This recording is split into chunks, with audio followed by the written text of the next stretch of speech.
Okay, hi everyone. So this is the second video. So I'm just going to read the instructions, okay?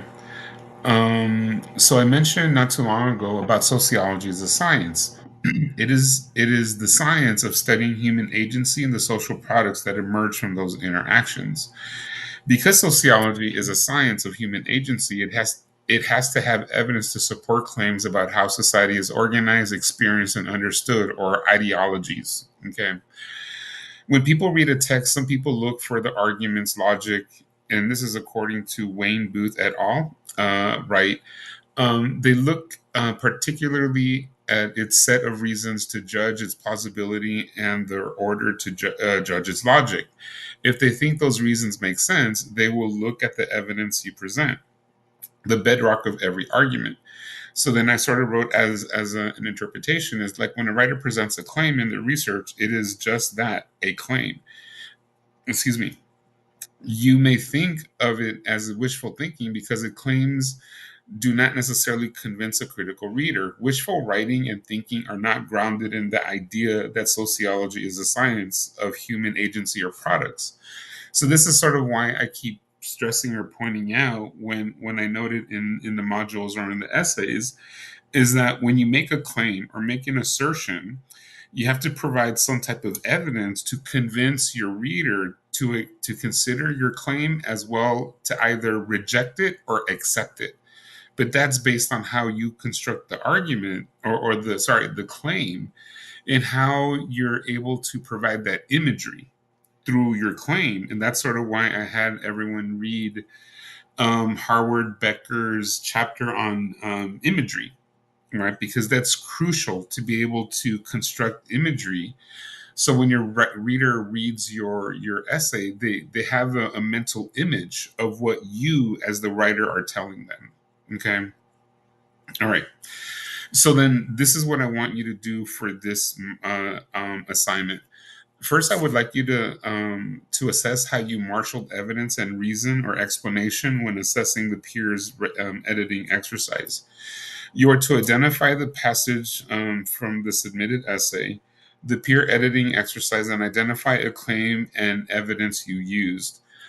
I would like you to outline the argument you made about the essay you assessed. I recommend that you use Booth et al.'s example of how to outline an argument, not the essay. All right. And you can find that on page 33 because they give it an explanation and a diagram of how to structure or outline an argument, right? Or the evidence. No, sorry, the evidence, right? Not the argument, the evidence.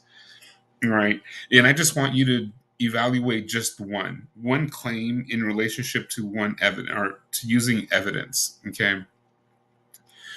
And then I want you to be able to also look at the evidence and then sort of look at, actually, let me go back to this. All right. So that's on page 133. And then I wrote this comment. I want you to do only, I only want you to do only, sorry about that. I'll fix it. I only want you to evaluate one claim and evidence relationship.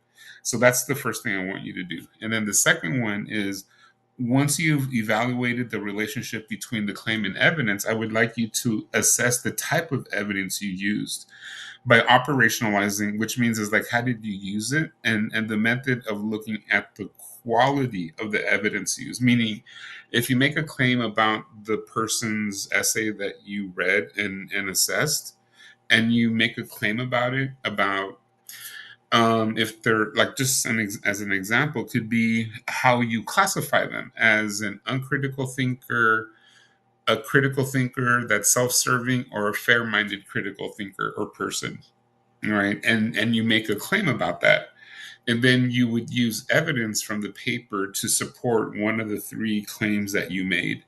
So then you could look at something like that and see how you constructed the claim, and does the claim provide some type of imagery for the reader as they're reading the words. And then once you make the claim, how you introduce and construct the evidence to try to convince the reader of the validity and reliability of the evidence that you use. right? So like that's basically what I want you to do. And you're just going to be using these points here to answer those three questions. Is the evidence reported accurately? Meaning, is it properly quoted? And so on and so forth. And is the evidence used precise? Meaning, based on the claim that you're using the evidence that you're substantiating, does it make sense and does it connect? Right. And then lastly, does it provide sufficient and representative evidence? Meaning, that one evidence that you took from the text that I had you edit, is that indicative of every other example that you found in the paper, that's a good representation of the overall like quality and message of the paper, right? So then this is sort of giving you an indication that when you're making the claim, you identify it, and then you build your assessment to the fullest point, or the conclusion of what you're trying to say, by providing enough description and explanation, right? Because that's also one of the many comments that I've read, and also in the modules, always describe and provide an explanation of the description. Okay.